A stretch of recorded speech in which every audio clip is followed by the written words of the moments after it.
Hello friends, welcome you all. आज मैं आपके लिए जो वीडियो लेकर आ रहा हूँ, देखिए बात करेंगे बजट के टाइम पर होने वाला फॉल या फिर राइज।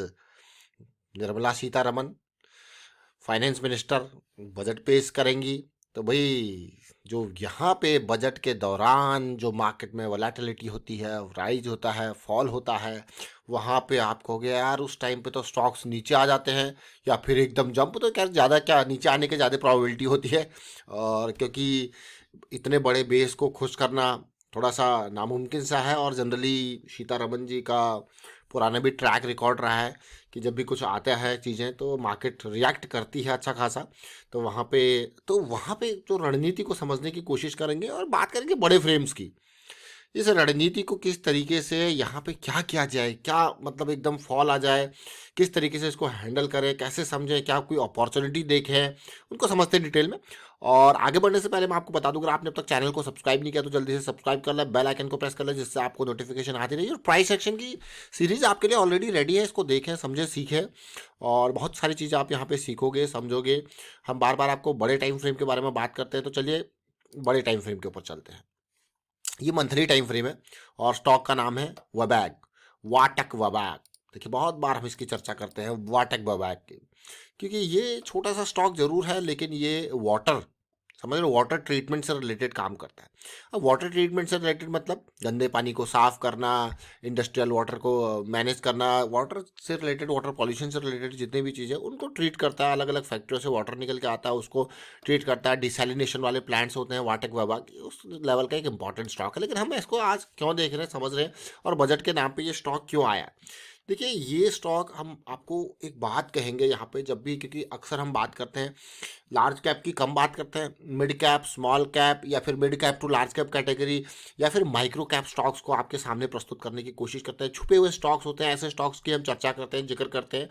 तो मैं यहाँ पे एक ध्यान आपका आकर्षित कराना चाहूँगा कि बजट में तो उतार चढ़ाव होता रहता है, लेकिन जब बात आती है स्टॉक्स पे और जब बात आती है बड़े फ्रेम्स पे, तो हमेशा ध्यान रखना ये कोई बजट का ऐसा कोई खास असर देखने को मिलेगा नहीं। हाँ, वो एक इंटरमिटेंट विद दैट डे और नेक्स्ट डे वहाँ पर असर देखने को मिलेगा। बट जब आप बड़े फ्रेम्स के ऊपर जाते हो, यानी कि बिग फ्रेम्स की बात करते हो, तो वो खाली एक एडजस्टमेंट वहाँ पे थोड़ा बहुत आपको देखने को मिलता है। लेकिन जब आप बड़े फ्रेम, आपका जो गोल है, आपका जो जिस के हिसाब से जो आपका प्लान है वो अगर बड़े फ्रेम के हिसाब से, तो आपको डरना नहीं चाहिए इस तरीके के उतार चढ़ाव से। चलिए देखते हैं, एग्जांपल लेते हैं। बड़े फ्रेम से मेरा मतलब है, मैं आपको बार बार कहता हूँ, मंथली, वीकली, डेली, इनको ज़्यादा फोकस करें, खास करके मंथली के हिसाब से डायरेक्शन लें। अगर मैं इसी स्टॉक को देखूँ, देखिए लोअर लो, लोअर हाई के साथ साथ ही धीरे धीरे करके नीचे गिर गया, आपको क्लियरली दिख रहा है चीज़ें बदली, और एक बहुत ही बेहतरीन जंप आया। और अगर आप देखोगे इस जंप में ये फ्रैक्टल्स हैं, छोटे छोटे फ्रैक्शंस आपको देखने को मिले। फिर एक करेक्शन यहाँ पे आती है। अब अगर आप देखो, ये मंथली की रैली आई, ये मंथली का एक बढ़िया करेक्शन आया, जो हम कहते हैं ना, अभी आपने देखा होगा अलग अलग एग्जाम्पल जिसमें हम कहते हैं big big fall, big jump, big correction, और उसके बाद हमारी उम्मीद होती है बिग रैली की। होती है कि नहीं होती है, ये देखिए। तो जब इस तरीके की सिचुएशन आपको देखने को मिलती है, और मान लो आपने यहाँ पे एंट्री ले लिया, ऑलमोस्ट 300 के आसपास कहीं आपने एंट्री ले लिया with the stop loss of this.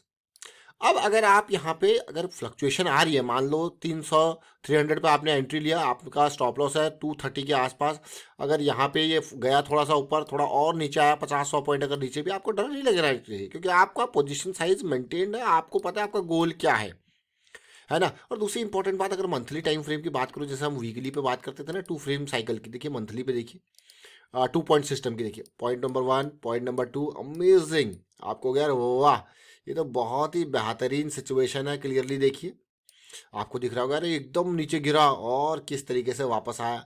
ये वापसी वाली अपॉर्चुनिटी, लेकिन उसके बाद की करेक्शन वाली अपॉर्चुनिटी और बेहतरीन होती है। अब गोल के बारे में बात करें, देखिए जब आप बड़े टाइम फ्रेम के ऊपर फोकस कर रहे हो, तो मैं कहूँगा भाई पूरा अपना जो भी आपने टारगेट लिया है उसको लेने की कोशिश ज़रूर करें। लेकिन वो टारगेट आपका तभी अचीव होता है जब आपका पोजीशन साइज कंट्रोल्ड वे में हो। मैं ये नहीं कहूँगा छोटा हो या बड़ा हो, कंट्रोल्ड वे में हो। इट मीन्स आपका जो उतार चढ़ाव हो उससे आपको प्रॉफिट में या फिर मैं कहूँगा लॉस में डर ना लगे। देखिए लॉस से ज़्यादा डर किस में लगता है? प्रॉफिट में लगता है। देखिए मान लो आपने यहाँ पे 300 पे शेयर को खरीदा, ये गया 400 और आपने खरीद रखे थे 1000 शेयर। 100 पॉइंट ऊपर गया 1000 शेयर, 100 पॉइंट ऊपर गया, आपको हो गया यार ये तो सीधे सीधे 1 लाख का प्रॉफिट हो गया कि नहीं हो गया? तो आपके मन में आएगा यार बुक कर ले इसको, इस तरीके से सिचुएशन।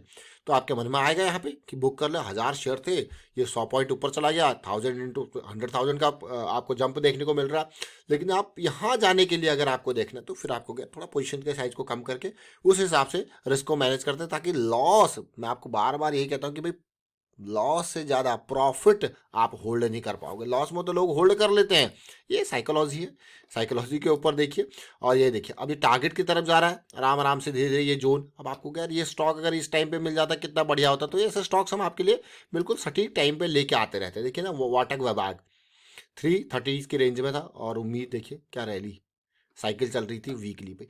लेकिन अभी हम बड़े टाइम फ्रेम के बारे में बात करें तो मंथली को अगर मैं वीकली में देखूं तो कैसी सिचुएशन देखने को मिल रही है? बिल्कुल फॉल था, यहाँ पे बेरिश साइकिल चल रही थी, यहाँ पे बुलिश साइकिल चली और ये करेक्शन जो थी वो करेक्शन यहाँ से खत्म हुई। उसके बाद का ये लेवल था जब आपके सामने ये स्टॉक आया था और उसके बाद देख सकते हो आप मूव इन प्रोग्रेस है। ऐसा नहीं कि बिल्कुल अपनी चरम सीमा पे पहुंच गया, इन प्रोग्रेस है अभी। तो एक और स्टॉक को देखते हैं, ये स्टॉक है ion exchange, again same category का स्टॉक। अब इसको देखना, तसल्ली से देखना और समझने की कोशिश करना। रैली आती है, correction, rally, correction, rally, correction. यहाँ पे देखिए आपने एंट्री ली मान लो, ठीक है, यहाँ पे कॉर्पोरेट एक्शंस हुए हैं जिसकी वजह से प्राइस एडजस्ट हुआ है। आपने एंट्री ली मान लो यहाँ पे 2022 के एंड में, अक्टूबर सितंबर के आसपास आपको रैली मिली। क्या प्राइस है? 200। प्राइस कहाँ गया? 600। ट्रिपल हो गया कि नहीं हो गया? तो इन बिटवीन अगर आपको पता है, आपको पता है कि आप क्या कर रहे हो, आपका गोल, तो इसीलिए जो बजट में जो भी अगर आपको फॉल देखने को मिले तो अपने प्लान को फॉलो करना है। किसको फॉलो करना है? अपने प्लान को। तो प्लान को अगर आप फॉलो करते हो तो फिर वो जो इंटरमीडिएट एक दिन के अंदर कुछ पॉइंट्स का ऊपर नीचे होता है तो उसमें डर आपको नहीं लगता। कुछ परसेंटेज का अगर ऊपर नीचे होता है तो डर नहीं लगता, क्योंकि आपका प्लान इंटैक्ट है। हाँ, इंट्राडे में या फिर और छोटे टाइम फ्रेम में 5 मिनट 15 मिनट में आपको फ्लक्चुएशंस देखने को मिलेगी। लेकिन हम जनरली कहते हैं कि ऐसे फ्लक्चुएशन जब भी आपको देखने को मिले तो या तो भाई अवॉइड करो, है ना, उनको अवॉइड करना ही बढ़िया है। बट ये है कि हाँ, लॉन्ग टर्म पर्सपेक्टिव से जब बड़े टाइम फ्रेम की बात होती है तो भाई आपके प्लान, इसीलिए मैं आपको बात करता हूँ कि रिलायबिलिटी जब होती है ना तो बड़े टाइम फ्रेम में बढ़िया रिलायबिलिटी होती है। और क्यों रिलायबिलिटी होती है? क्योंकि यहाँ पे जो उतार चढ़ाव है, आपको एंट्री के लिए मौका मिलता है, आपको एग्जिट के लिए मौका मिला है, अच्छे खासे मौके आपको मिलते रहते हैं। अब आयन एक्सचेंज को अगर आप देखोगे तो ये जब सीरीज स्टार्ट कर रहा था अक्टूबर एंड में, ये साइकिल स्टार्ट कर रहा था, तो ये स्टॉक भी रडार में आया था बहुत ही बेहतरीन तरीके से। ये देखिए ये मंथली का चार्ट है। उस टाइम पे जैसे मैंने आपको कहा ना प्राइस एडजस्ट हुआ इसका, इसमें कॉर्पोरेट एक्शन हुआ था, तो उस टाइम पे क्या प्राइस था? 2000 समथिंग के आसपास था। और उसके बाद ये 6000 के आसपास, ये प्राइस पूरा का पूरा एडजस्टेड प्राइस। अभी क्या दिखा रहा है उस टाइम का प्राइस है अक्टूबर 31 का प्राइस, हाँ ये वही लेवल है, सेम लेवल का जोन है, ऑलमोस्ट 2100 आई थिंक। ये देखिए उसके बाद रैली, अब ये एक रैली आपको दे चुका, बढ़िया वाली रैली है, ट्रिपल वाली रैली है, 200 से 600 वाली रैली है, तिगुना कर चुका है। अब होल्ड करेगा भाई, करेक्शन भी चाहिए। तो ये इंपॉर्टेंट पार्ट है। तो इसीलिए बजट में उतार चढ़ाव आपको देखने को मिलेंगे, लेकिन अपने प्लान को समझना, अपने रिस्क को समझना, अगर क्लोजिंग मिलती है अपने स्टॉप लॉस के नीचे तो निकलना बहुत ही बेहतर उपाय होता है। तो इसलिए रिस्क मैनेजमेंट इंपॉर्टेंट है। और रिस्क मैनेजमेंट के ऊपर फिर से थोड़ा सा और बात करेंगे। मान लो मैं इस स्टॉक में एंट्री लिया हूँ 200 के, ठीक है, और मेरा स्टॉप लॉस है ये लेवल, कितना? ऑलमोस्ट 190 के आसपास। Immediate stop loss, deep stop loss के हिसाब से चलते हैं तो मेरा स्टॉप लॉस है 160, 40 पॉइंट का। अब मुझे पता है भाई ये 40 पॉइंट जो है, अगर मैं यहाँ पे लॉस लेके चल रहा हूँ, 20 पॉइंट में लॉस लेके चल रहा हूँ, तो मेरी कितनी कैपेसिटी है लॉस लेने की? 2000, 4000, 20,000, 40,000। तो उसके बेसिस पे अपना पोजीशन का साइज, तो इसलिए पोजीशन का size should always be defined as per your loss, as per your affordability of the loss. ये इंपॉर्टेंट पार्ट है।